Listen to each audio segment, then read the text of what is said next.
નમસ્કાર વિદ્યાર્થી મિત્રો, આગળના લેક્ચરમાં આપણે થોડીક થિયરી જોઈ હતી, બરાબર છે કે ઉપગણ કોને કહેવાય, અધિગણ કોને કહેવાય.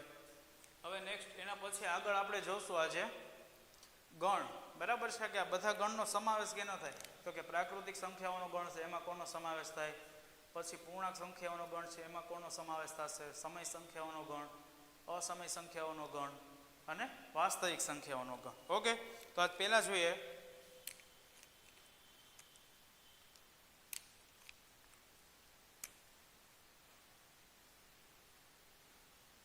તો પહેલો ગણ આપણે જોશું પ્રાકૃતિક સંખ્યાઓનો ગણ. તો કેના વડે દર્શાવાય, તો કે n વડે દર્શાવાય પ્રાકૃતિક સંખ્યાઓનો ગણ. પ્રાકૃતિક સંખ્યાઓનો ગણ. તો આમાં શું આવશે, તો કે n ઇઝ ઇક્વલ્સ ટુ, તમે લખી શકો ક્યાંથી શરૂઆત થાય, 1 2 3 અપ ટુ ઇન્ફાઇનાઇટ, બરાબર છે. પછી સેકન્ડ એક્ઝામ્પલ જોઈએ કે પૂર્ણાંક સંખ્યાઓનો ગણ. પૂર્ણાંક સંખ્યાઓનો ગણ તો કેના વડે દર્શાવાય, z વડે. પૂર્ણાંક સંખ્યાઓનો ગણ તો z બરાબર શું આવશે, માઇનસ વાળી બધી કિંમત, પ્લસ વાળી બધી કિંમત વિથ 0. ઓકે, પછી જોઈએ થર્ડ વન, સમય સંખ્યાઓનો ગણ. તો એ કેના વડે દર્શાવાય, q વડે.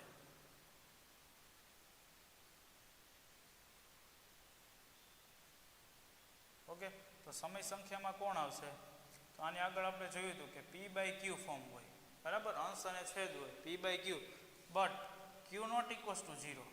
આની ડિસ્કસ આપણે બહુ સારી રીતે આગળ કરી હતી કે તમે 1/0 કરો તો આન્સર કેટલો આવે, 0/1 કરો તો આન્સર કેટલો આવે, 0/1 કરો તો આપણો આન્સર કેટલો થાય, 0. પણ 1/0 કરો તો આપણો આન્સર 0 ન થાય, કેટલો થાય, ઇન્ફાઇનાઇટ, અવ્યાખ્યાયિત. ઓકે, તો મીન્સ કે જ્યારે છેદ આપણો 0 થઈ જાય તો આન્સર શું આવે, અવ્યાખ્યાયિત બને. મીન્સ કે એટલે અહીં જો કન્ડિશનમાં લખ્યું કે q બરાબર 0 નથી લેવાના, p સિવાયની ગમે તે વેલ્યુ આવે. અને p અને q ક્યાંથી લેવાના છે, તો કે pq બિલોંગ્સ ટુ z, બરાબર. z એટલે પૂર્ણાંક સંખ્યાઓના ગણમાંથી તમે p અને q ની ગમે તે વેલ્યુ લઈ શકો. ફોર્થ છે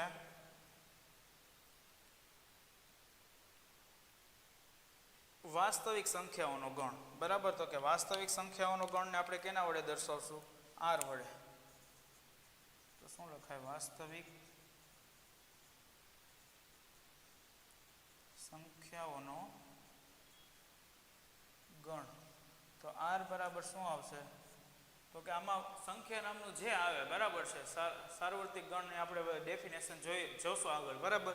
તો કે સંખ્યા નામનું જે આવશે, પ્રાકૃતિક સંખ્યા આવી જાય, પૂર્ણાંક સંખ્યા આવી જાય, સમય સંખ્યા આવી જાય, અસમય સંખ્યા આવી જાય, સંખ્યા નામનું જે તત્વ આવે, બરાબર છે, જે આવશે એ બધું કેમાં આવશે, વાસ્તવિક સંખ્યાઓના ગણ. તો પહેલાં શું આવશે, પૂર્ણાંક સંખ્યા આવશે, પછી પ્રાકૃતિક સંખ્યા બધી આવી જશે, પછી સમય સંખ્યા આવી જશે, અસમય સંખ્યાઓ આવી જશે, બધું આવી જશે, બરાબર. સંખ્યા નામનું જે છે એ બધું કેમાં આવશે, વાસ્તવિક સંખ્યાઓના ગણમાં આવી જશે. અને છેલ્લું છે ફિફ્થ વન, તો કે અસમય સંખ્યાઓનો ગણ. તો અસમય સંખ્યાઓનો ગણને આપણે કેના વડે રિપ્રેઝેન્ટ કરશું, t વડે, બરાબર છે. શું કહેશું, અસમય સંખ્યાઓનો ગણ.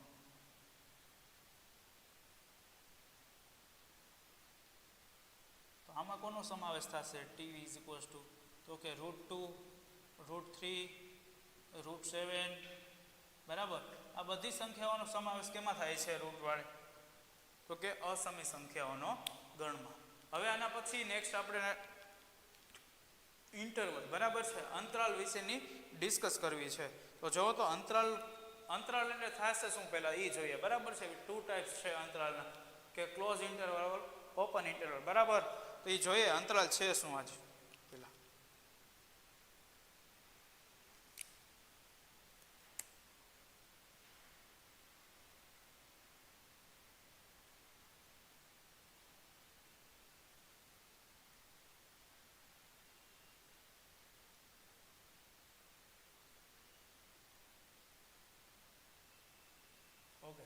અંતરાલને શું કહેવાય છે? ઇન્ટરવલ. તો આજે આપણે પહેલો અંતરાલ જોઈએ, સૌરુત અંતરાલ. કયો ડિસ્કસ કરવો છે? સૌરુત અંતરાલ. સૌરુત અંતરાલ આને શું કહેવાય છે ઇંગ્લિશમાં? Close interval. Close interval. Clear?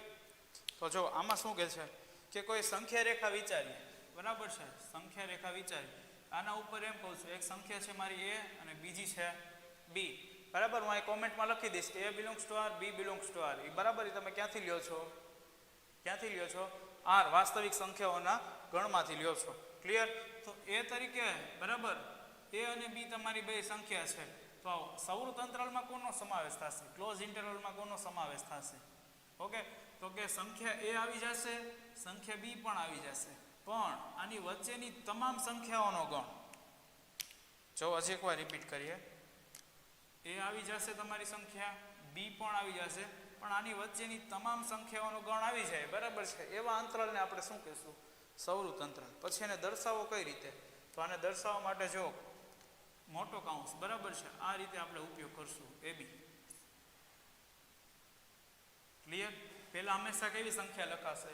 નાની સંખ્યા લખાશે, એના પછી મોટી સંખ્યા લખાશે.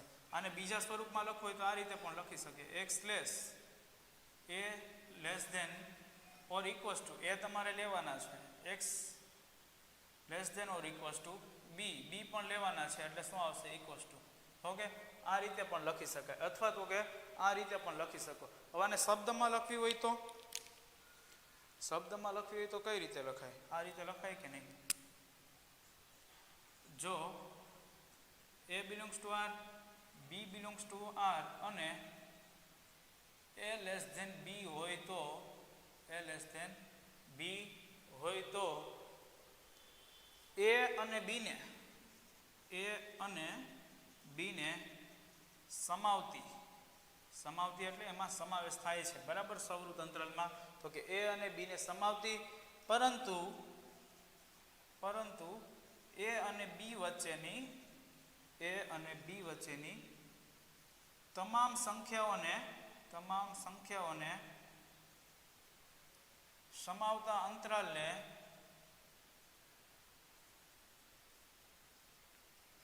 સૌરુત અંતરાલ કહે છે. સૌરુત અંતરાલ કહે છે. સંકેતમાં કેના વડે દર્શાવાય? મોટા કૌંસ વડે, બરાબર છે?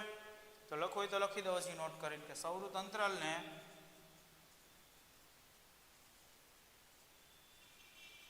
ક્લોઝ ઇન્ટરવલ, બરાબર છે, આ રીતે દર્શાવવામાં આવે છે.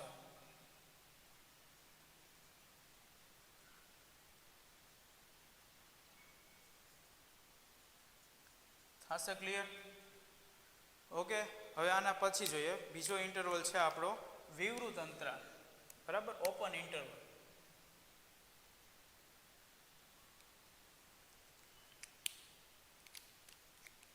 જોઈએ ઓપન ઇન્ટરવલમાં શું છે? વિવૃત અંતરાલ, બરાબર? અને કેવું હોય તો બીજા શબ્દમાં ઇંગ્લિશમાં એવું કહી શકાય, ઓપન ઇન્ટરવલ. ક્લિયર? હવે જોઈએ કે સંખ્યા રેખા ઉપર વિચાર કરીએ કે ઓપન ઇન્ટરવલ શું છે. તો કે આ તમારી કોઈ સંખ્યા રેખા છે, બરાબર? આની ઉપર હું બે સંખ્યા લઈ લઉં, a અને b. તો ક્લોઝમાં શું હતું? a અને b બંને તમારે લેવાની હતી, બરાબર છે? તો અહીંયા શું કહે છે? a નથી લેવાના. વિવૃત અંતરાલમાં શું આવશે? a નથી લેવાના, b પણ નથી લેવાના, પરંતુ a અને b વચ્ચેની બધી સંખ્યા તમારે લેવાની છે. થાય ક્લિયર? જો ધેટ મીન્સ જો આને સંકેતમાં કઈ રીતે લખાય? પહેલા જે સંખ્યા લખાય હંમેશા તમારી કેવી હોય? નાની લખાય. તો કે a અને b, બરાબર? પહેલા જો b કરતા a તમારો કેવો હોય? નાનો હોય. Okay, a belongs to r, b belongs to r. કઈ રીતે દર્શાવવાના છે? તો નાના કૌંસમાં. ક્લિયર? બરાબર? અને બીજા ફોર્મમાં લખવું હોય તો શું લખાય? x જ્યાં x, a less than x less than b. જો અહીંયા ઇક્વલ્સ ટુ નહીં આવે, કેમ નહીં આવે? તો a અને b તમારે લેવાના નથી, બરાબર છે? હવે શબ્દમાં લખ્યું હોય તો કઈ રીતે લખી શકો? જોજી એકવાર આમાં સમજીએ કઈ રીતે સંખ્યા રેખા ઉપર a નથી લેવાના, b પણ નથી લેવાના, પરંતુ a અને b વચ્ચેની બધી સંખ્યાઓ લેવાની છે. એને આપણે શું કહેશું? વિવૃત અંતરાલ કહેવાય. બરાબર. સંકેતમાં કઈ રીતે દર્શાવવાનું? નાના કૌંસ વડે. પહેલાં હંમેશા કેવી સંખ્યા લખાશે? નાની સંખ્યા. બરાબર. આ રીતે ન દર્શાવે તો આ રીતે પણ દર્શાવી શકે કે a less than x less than b. બરાબર. આ ઇક્વલ્સ ટુ નહીં આવે. કેમ? તો કે a અને b નો તમારે સમાવેશ કરવાનો નથી. ક્લિયર? હવે જોઈએ આગળ શબ્દમાં લખીએ તો કે જો a belongs to r, b belongs to r અને a લેસ ધેન b હોય તો a અને b ને a અને b ને સમાવેશ કરશે કે નહીં કરે? બરાબર છે. ક્લોઝ ઇન્ટરવલ હોય તો સમાવેશ કરે, પરંતુ ઓપન ઇન્ટરવલ હોય તો સમાવેશ કરે નહીં. તો કે a અને b ને નહીં સમાવતી પરંતુ a અને b વચ્ચેની તમામ સંખ્યાઓને સમાવતા અંતરાલને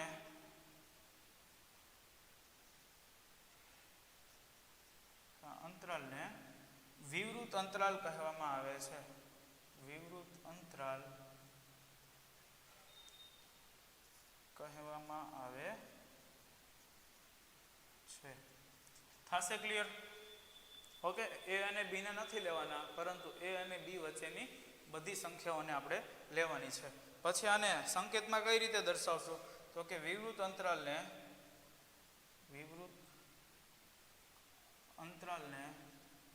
ક્યાં કૌંસ વડે દર્શાવવાના છે? Open interval. બરાબર છે. અહીંયા તમારી નાની સંખ્યા આવે, એના પછીની આગળની જે હોય મોટી સંખ્યા એ પાછળ આવે. ઓકે. ઓપન ઇન્ટરવલ વડે દર્શાવવામાં આવે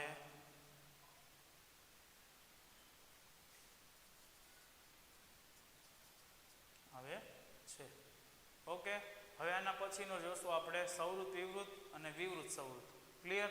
જો આ કન્સેપ્ટ વ્યવસ્થિત સમજાશે, ક્લોઝ ઇન્ટરવલ અને ઓપન ઇન્ટરવલ, તો આના પછીનો બે ટોપિક છે. બરાબર. વિવૃત સવૃત અંતરાલ અને સવૃત વિવૃત અંતરાલ. એ તમને વ્યવસ્થિત સારી રીતે સમજાશે. જો આમાં ધેટ મીન્સ આમાં બીજું કાંઈ એટલું બધું યાદ ન રાખો તો કાંઈ નહીં, પણ એટલી તો આપણે બેઝિકલી ખબર હોવી જોઈએ કે સવૃત અંતરાલનો ધેટ મીન્સ શું થાય કે અહીં જે પેલી સંખ્યા, બરાબર, મોટો કૌંસ હોય તો આને લેવાના છે, આને પણ લેવાના છે. આની વચ્ચેની બધી સંખ્યાનો સમાવેશ કરવાનો છે. પછી તો કે અહીં જુઓ તો વિવૃત અંતરાલ હોય તો a ને નથી લેવાના, b ને નથી લેવાના, પરંતુ a અને b વચ્ચેની દરેક સંખ્યા તમારે લેવાના છે. ઓકે. હવે આના પછી આપણે જોઈએ સવૃત વિવૃત અંતરાલ. ઓકે વિદ્યાર્થી મિત્રો, આપણે બે અંતરાલની ડિસ્કસ કરી. બરાબર. સવૃત અંતરાલ અને વિવૃત અંતરાલ. હવે નેક્સ્ટ આપણે જોઈએ સવૃત વિવૃત અંતરાલ. થર્ડ વન, સવૃત વિવૃત અંતરાલ. બરાબર. Close open interval. તો પહેલા સંખ્યા રેખા ઉપર વિચાર કરીએ કઈ રીતે આવે. તો કે જો આ સંખ્યા રેખા આપણી, બરાબર, આના ઉપર a belongs to r, b belongs to r, means કે a અને b નામની કોઈ મેં સંખ્યા ગણ r માંથી મેં લીધેલી છે. ઓકે. તો સવૃત છે, તો સવૃતમાં આપણે આગળ શું કહેતા હતા? કયો આવે? સવૃત હોય તો એમાં એનો સમાવેશ થાય. ઓકે. મીન્સ કે અહીંયા તમારે a લેવાનો થાય. સવૃત આવે એટલે આપણે શીખી જાય આગળ કે એને સમાવેશ કરશે. પણ વિવૃત હોય તો સમાવેશ કરે નહીં. તો તમે આવું કહી શકો કે નહીં, એને સમાવતી પરંતુ b ને નહીં સમાવતી, પરંતુ a અને b વચ્ચેની તમામ સંખ્યાઓને સમાવતા અંતરાલને સવૃત વિવૃત અંતરાલ કહેવાય. ઓકે. પછી આને તમારે લખ્યું હોય સંકેતમાં તો આ રીતે લખી શકાય કે નહીં? સવૃત વિવૃત કૌંસ. પછી આ રીતે ન લખ્યું તો આ રીતે પણ લખી શકાય કે નહીં? x less a less than or equals to, અહીં ઇક્વલ્સ ટુ આવશે. બરાબર. આડું લાઈન આવશે. કેમ? તો કે એ તમારે લેવાના છે અને b નથી લેવાના તો આવશે નહીં. ઓકે. હવે આને થોડેક ડેફિનેશનમાં જોઈએ તો આ રીતે લખી શકાય કે નહીં? કે જો a belongs to r, b belongs to r અને a લેસ ધેન b હોય તો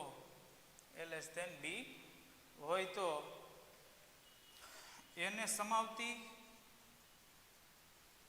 અને b ને નહીં સમાવતા અને બીને નહીં સમાવતા, પરંતુ એ અને બી વચ્ચેની તમામ સંખ્યાઓને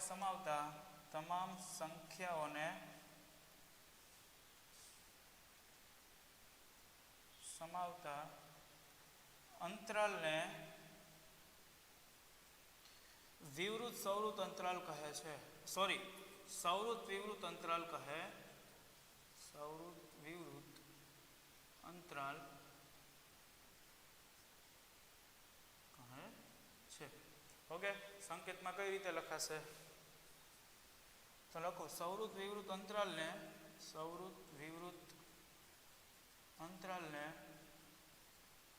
તો જો વિદ્યાર્થી મિત્રો, સૌવૃત એટલે ક્લોઝ ઇન્ટરવલ, બરાબર, મોટો કૌંસ. વિવૃત એટલે નાનો કૌંસ, બરાબર. અહીંયા તમારી નાની સંખ્યા આવશે અને પાછળ મોટી સંખ્યા, મીન્સ કે close interval and open interval વડે દર્શાવવામાં આવે છે.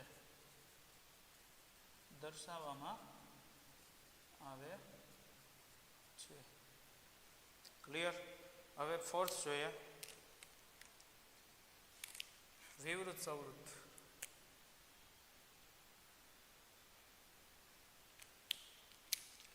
ફોર્થ વન, વિવૃત સૌવૃત અંતરાલ, બરાબર છે. તો કે ઓપન ક્લોઝ ઇન્ટરવલ. તો સંખ્યા રેખા ઉપર પહેલા વિચારો કઈ રીતે આવશે તો કે જો આપણે સંખ્યા રેખા છે, બરાબર. આ મારા બે એ બિલોંગ્સ ટુ આર અને બી બિલોંગ્સ ટુ આર. એ અને બી સંખ્યા મેં ક્યાંથી લીધી છે? વાસ્તવિક સંખ્યાઓના ગણમાંથી લઈ લીધી. તો વિવૃત અંતરાલ છે, તો વિવૃત અંતરાલમાં આપણે શીખી ગયા કે વિવૃતમાં સમાવેશ થાય નહીં. તો અહીંયા તમારે એનો સમાવેશ થશે નહીં, એટલે અહીં કેવો આવશે? એમનો, બરાબર, નહીં સમાવેશ. પરંતુ સૌવૃત હોય તો એનો સમાવેશ કરશે, બરાબર છે. પણ એ અને બી વચ્ચેની તમામ સંખ્યાઓ આવી જાય. થાય ક્લિયર? સંકેતમાં કઈ રીતે તો કે આ ઓપન, વિવૃત એટલે ઓપન ઇન્ટરવલ, બરાબર. એ સૌવૃત એટલે ક્લોઝ ઇન્ટરવલ. તો આ રીતે દર્શાવાય. તો આને બીજી રીતે લખવું હોય તો આ રીતે લખી શકાય કે નહીં? એક્સ જ્યાં a less than x less than b. આ રાઈટ છે કે રોંગ? રોંગ. કેમ? તો કે અહીંયા સૌવૃત અંતરાલ છે. સૌવૃત હોય તો અહીં ઇક્વલ્સ ટુ આવે, બરાબર છે. મીન્સ કે a less than x less than or equals to b. Clear? હવે આને શબ્દમાં લખવું હોય તો કે જો a belongs to R, b belongs to R અને એ લેસ ધેન બી હોય તો એને નહીં સમાવતા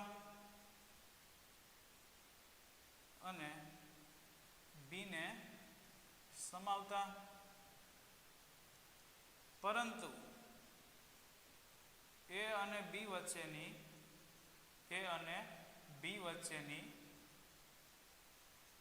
તમામ સંખ્યાઓને સમાવતા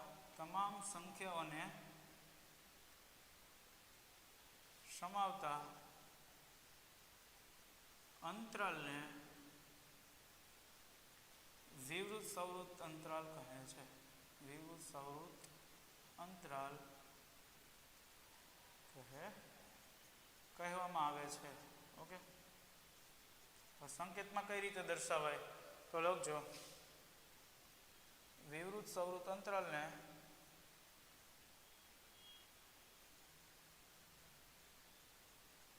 જો વિવૃત છે એટલે કયો આવે? નાનો કૌંસ. Okay, open interval. અને સૌવૃત હોય તો કયો આવે? મોટો કૌંસ, બરાબર. પહેલા ઓપન પછી ક્લોઝ ઇન્ટરવલ વડે દર્શાવવામાં આવે છે. ક્લિયર?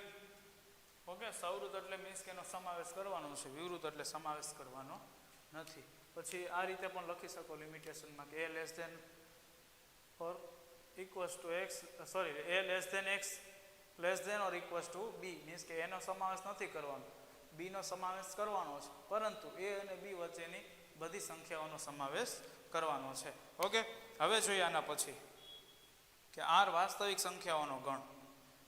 ઓકે, કે આને સંખ્યા રેખા ઉપર વિચારીએ તો કઈ રીતે થશે? આ ચાર અંતરાલ આપણા કમ્પ્લીટ થયા. બરાબર છે. હવે આના પછીનો એક નાનો એવો ટોપિક જોઈ લઈએ છીએ કે આર વાસ્તવિક સંખ્યાઓનો ગણ કઈ રીતે લખાશે. સંખ્યા રેખા ઉપર કઈ રીતે દર્શાવશો.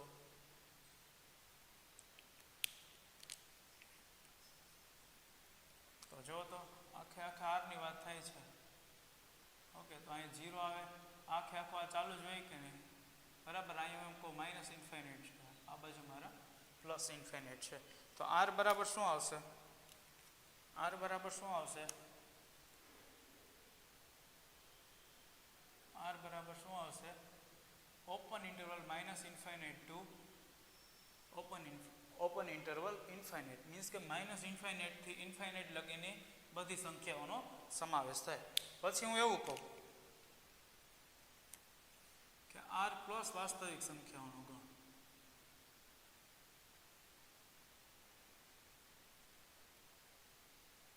મીન્સ કે ધન વાસ્તવિક સંખ્યાઓનો ગણ જ મારે જોઈએ છે. તો ક્યાંથી આવે ધન વાસ્તવિક સંખ્યાઓનો ગણ. તો સંખ્યા રેખા ઉપર વિચાર કરો તો બરાબર. આ મારી સંખ્યા રેખા, આ બાજુ માઇનસ ઇન્ફાઇનાઇટ, અહીંયા 0 છે અને આ પ્લસ ઇન્ફાઇનાઇટ. ધન સંખ્યા જોઈએ. બરાબર છે. મીન્સ કે 0 લેવાના કે નહીં લેવાના. તો નથી લેવાના. અહીંથી લઈને ક્યાં લગી ઇન્ફાઇનાઇટ લગી બધું. તો આર પ્લસ બરાબર શું થઈ જશે. આર પ્લસ બરાબર 0 નો સમાવેશ નથી કરવાનો, પણ 0.001 નો સમાવેશ થાય. એટલે કે 0 નથી લેવાના. ક્યાં લગી છે તો પ્લસ ઇન્ફાઇનાઇટ લગી. બરાબર. છેલ્લે લગી તમારું. ઓકે, હવે જોઈએ આર માઇનસ. મીન્સ કે ઋણ વાસ્તવિક સંખ્યાઓનો ગણ.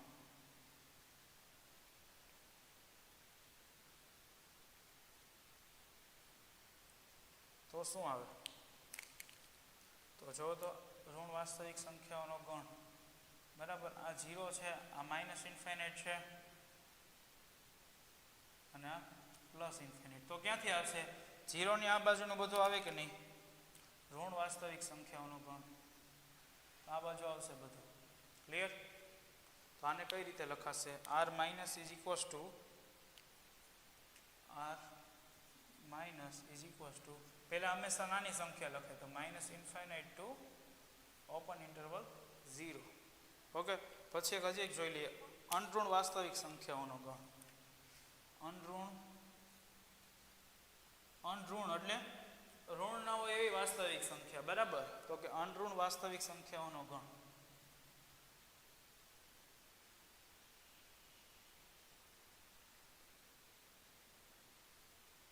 તો કઈ રીતે આવે. સંખ્યા રેખા ઉપર વિચાર કરીએ.